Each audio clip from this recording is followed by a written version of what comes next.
Ever wondered why some avocado orchards hit peak yields while others struggle, even with plenty of fertilizer?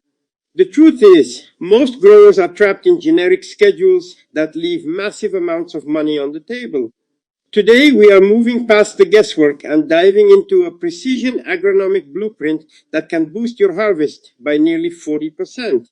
We'll explore the law of the minimum, a hidden diagnostic gold standard, and why your current timing might be wasting your best resources. If you want export-grade fruit and a truly sustainable orchard, you cannot afford to miss these 4 golden rules of avocado nutrition. Let's unlock your tree's full genetic potential.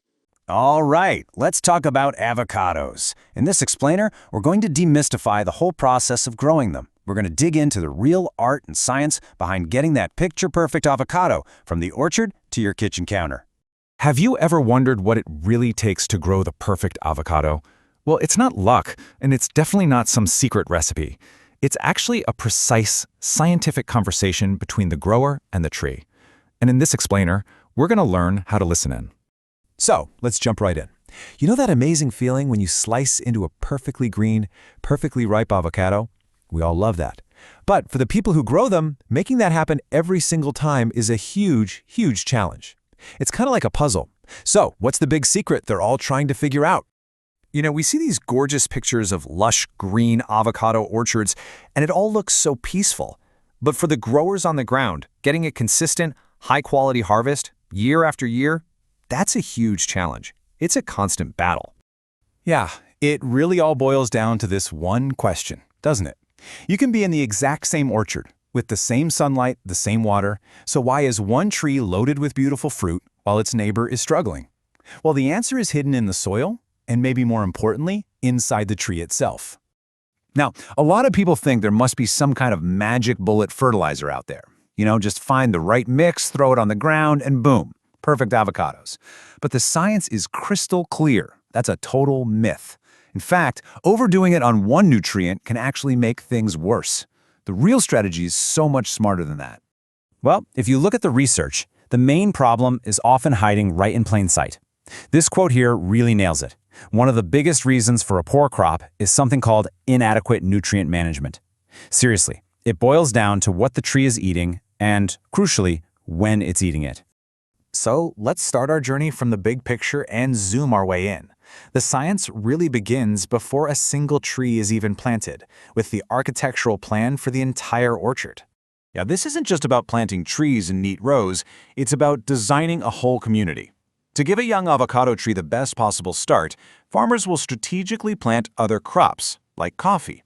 This guarantees the little avocado tree about a 2.5-meter clearing, making sure it gets all the sunlight it needs to really thrive. Okay, so next we're going to zoom in from the whole orchard to just a single tree. And this is where science starts to look a lot like sculpture, shaping the tree for maximum success. Pruning an avocado tree is kind of like giving it a strategic haircut.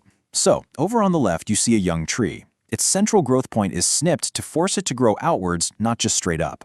And the result, on the right, is this mature, semi-open canopy. Now, that specific shape is absolutely crucial. It lets sunlight and, vital pesticides get deep inside the tree, reaching all that inner fruit. All right, let's zoom in even closer. We've arrived at the most delicate, and you could argue the most important stage of the entire process, the flower. Every single avocado you've ever eaten started out as one of these tiny little flowers. This is the moment of the highest potential for the entire crop, but it's also the most fragile. And the tree's success right here, it's all governed by one very, very strict rule.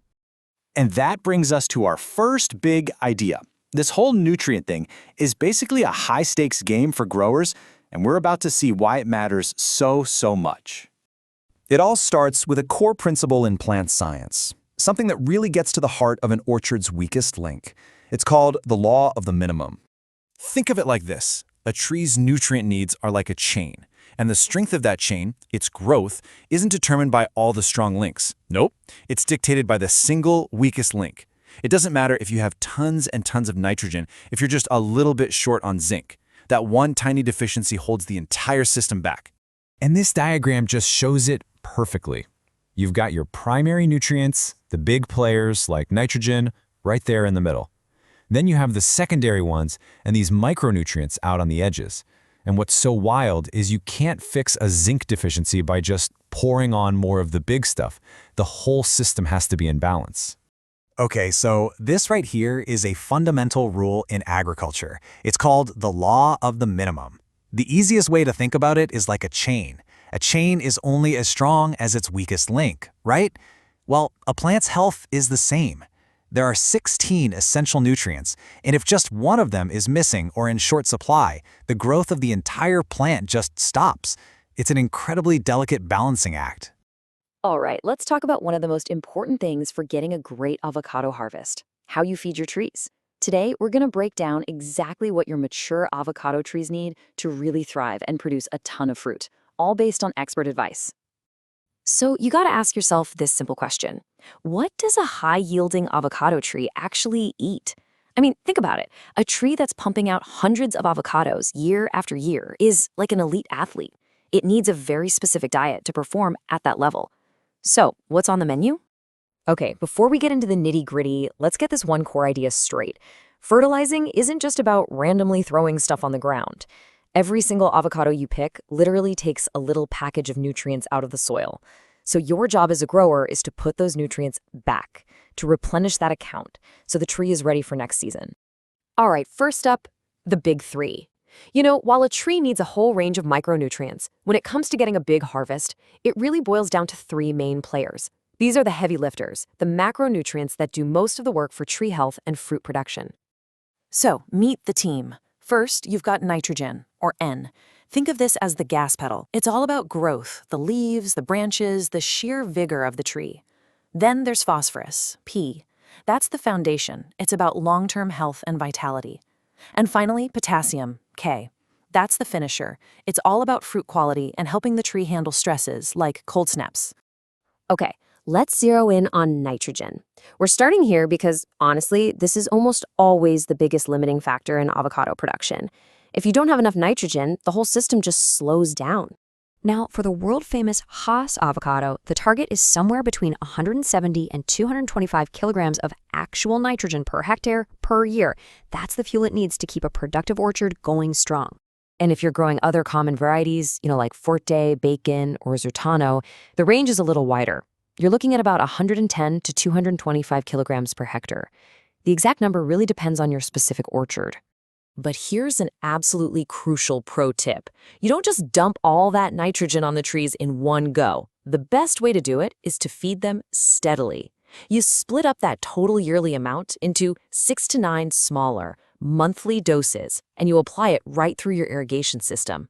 This is called fertigation, and it makes sure the tree gets a consistent supply of food right when it needs it.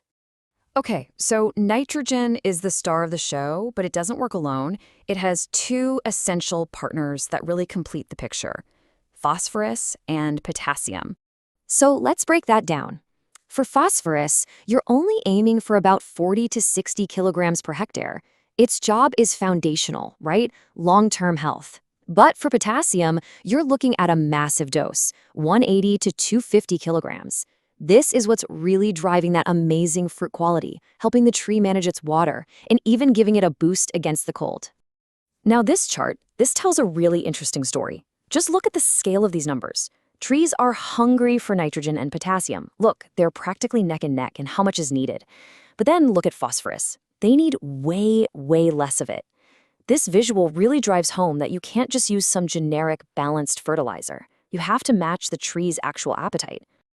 Okay, so knowing we need all these nutrients in balance and having a great way to measure them, that's only half the story. There is another layer to this strategy that is absolutely crucial. It's not just what the tree needs, it's when it needs it. So, if every single nutrient is that important, how on earth do growers keep track of it all?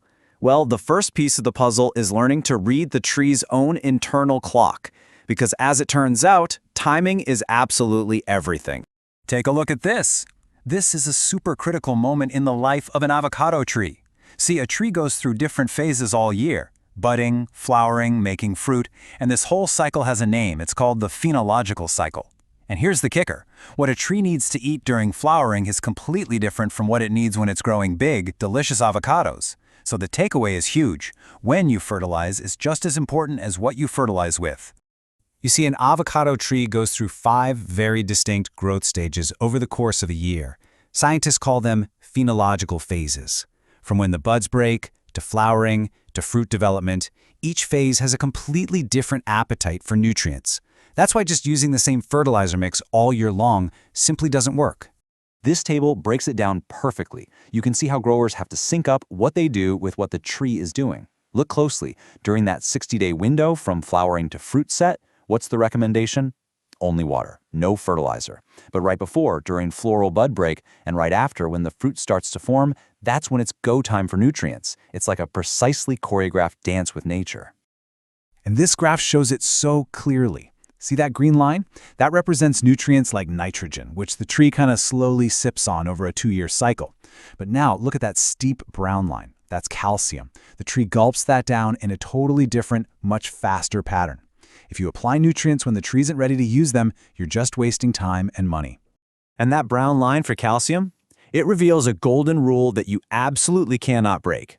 Because of its unique uptake pattern, all the calcium a piece of fruit will ever get is absorbed in the first few months. After that, that window slams shut, for good. If you miss it, you can't make it up later, and the quality of your fruit is gonna suffer.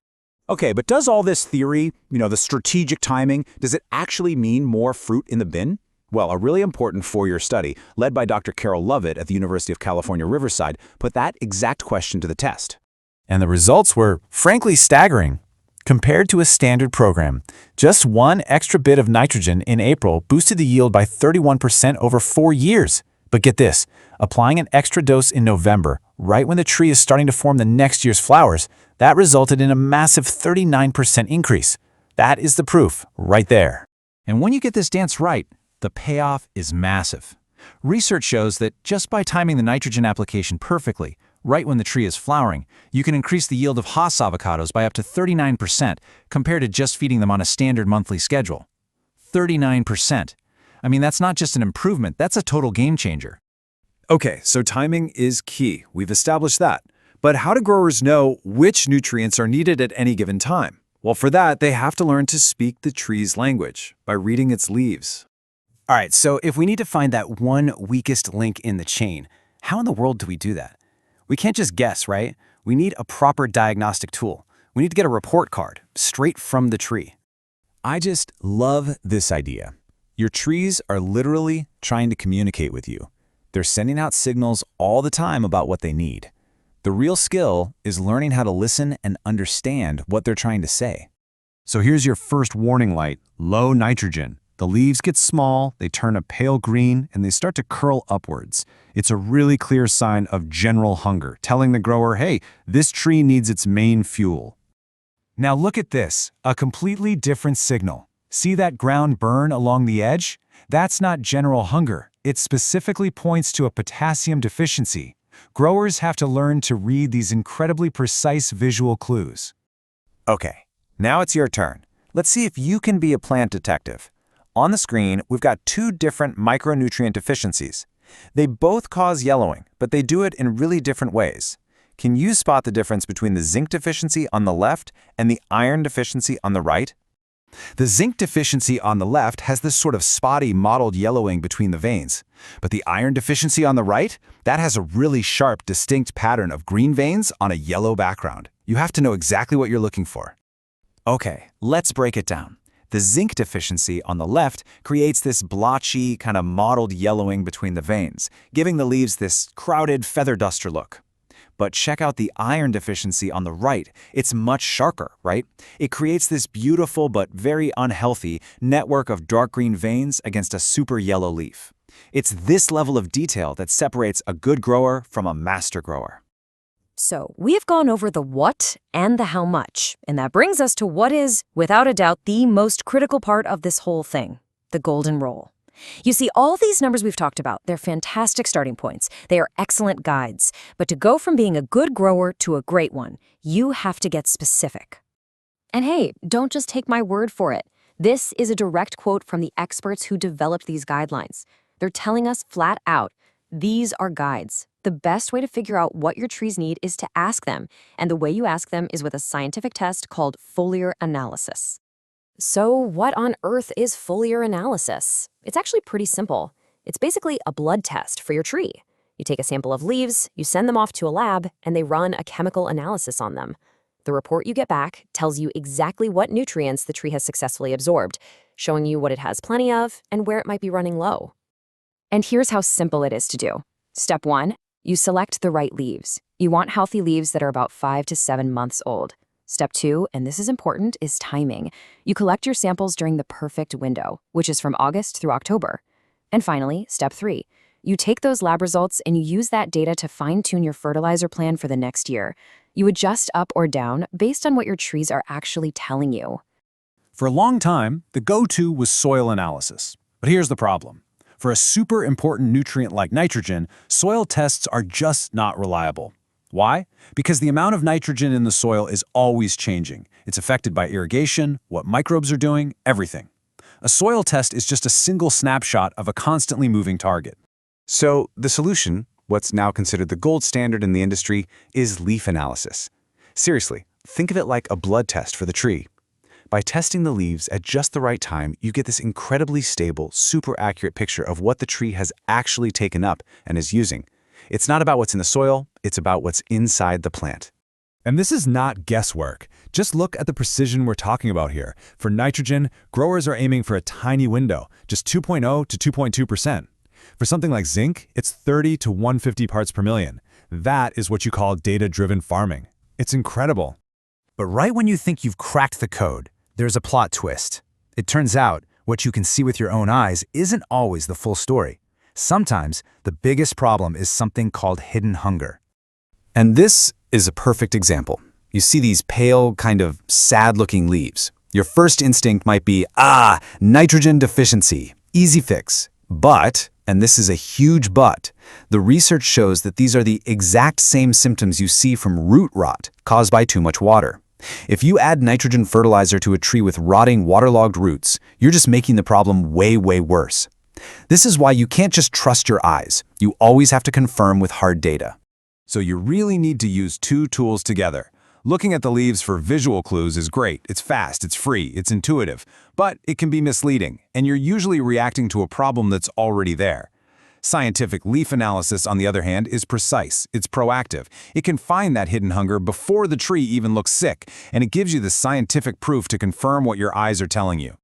So, we've covered the law of the minimum, we've seen the power of leaf analysis, and we know that timing is everything. So how do we pull all of this together into a simple, actionable strategy that growers can actually use? Which brings us to the grand finale. This is where we put all the pieces together into one single powerful strategy. This is the complete Grower's Toolkit. And here it is. It's a simple 4-step cycle. First, you identify the tree's growth stage. What time of year is it for the tree? Second, you get out there and visually inspect the leaves. What are they telling you? Third, you take a sample and confirm your suspicions with scientific leaf analysis. And finally, fourth, you apply exactly what's needed based on all that evidence. It's a constant loop. Observe, test, and respond with absolute precision. It all comes down to these 4 golden rules. It's so simple. Number 1, sync your fertilizer to the tree's life cycle. It's phenology. 2, apply your micronutrients like zinc to the soil where they're best absorbed. 3, verify everything with an annual leaf analysis. Don't ever guess. And 4, always front-load your calcium early in the season. And the payoff for all this work? It's huge. We're talking more fruit and better quality fruit. You're wasting less fertilizer, which is obviously great for the environment, but it's also great for the farmer's bottom line. It all adds up to a more sustainable way to farm and ultimately a higher income. And the final result of all this applied science? It isn't just a basket of delicious fruit. It's a healthy, sustainable, and highly productive orchard.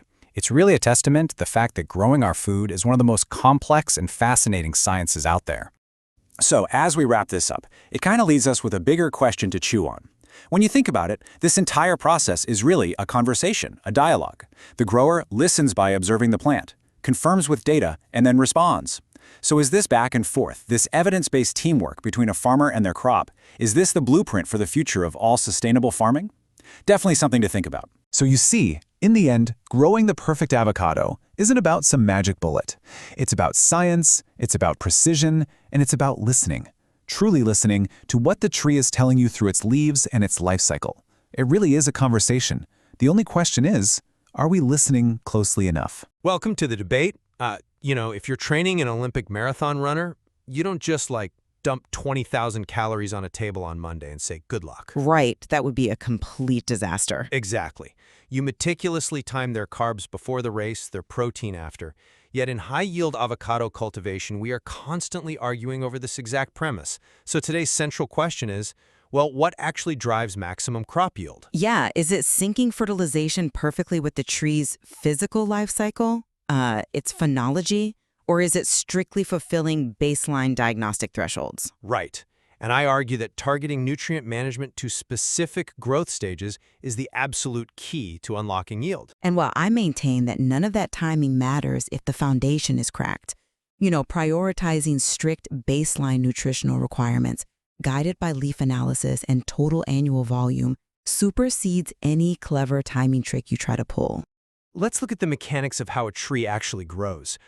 Dr. Carol Lovatt's research showed that a standard, evenly spaced monthly drip feeding program actually leaves yield on the table. But does it really? It absolutely does.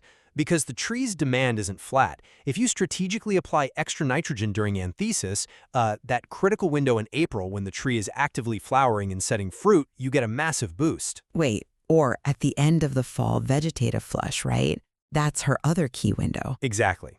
You are matching the supply to the exact moment the tree is biologically hungry for it. Well, the problem with treating the tree like a sprinter eating a gel pack is that it ignores the fundamental biology of soil health and nutrient uptake.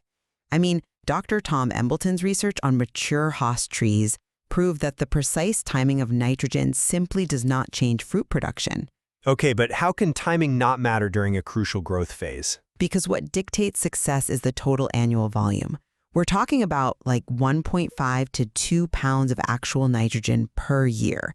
This all comes down to Crowley's law of the minimum. Ah, the old biological padlock argument? Yes, it is the ultimate biological padlock. The avocado requires 13 essential mineral nutrients from the soil.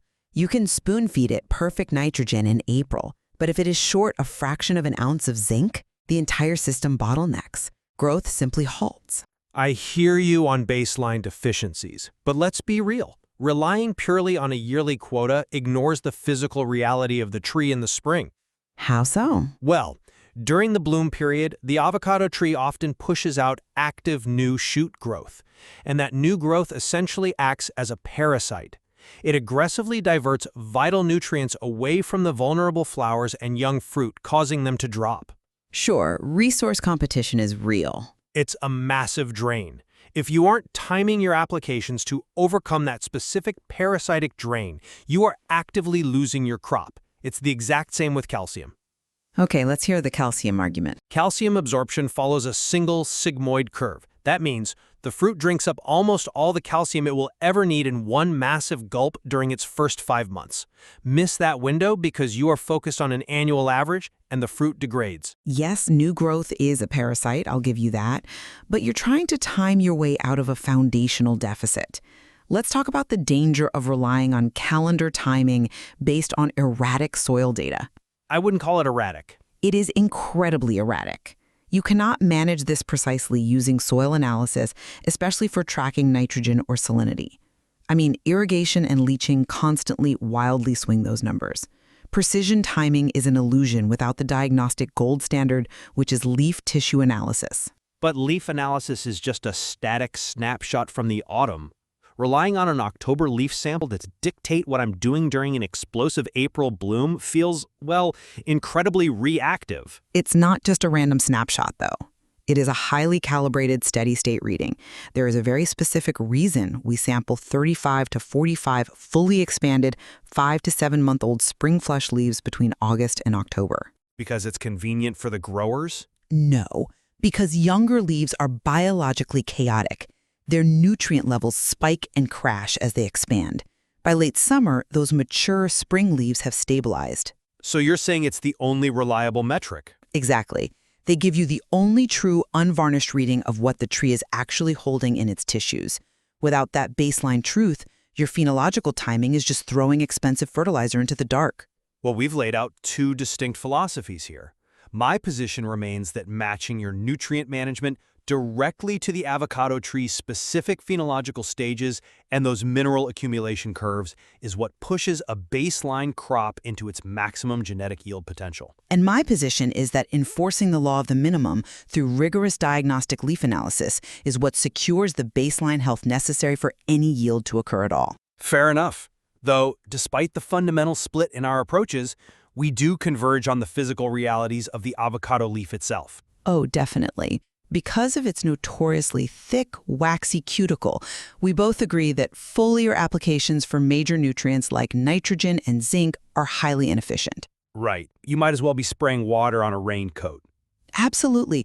That physical barrier means soil application, specifically fertigation through the irrigation system, is non-negotiable for effective nutrient delivery. Yeah, the mechanics of precision orchard management require untangling hundreds of variables like this.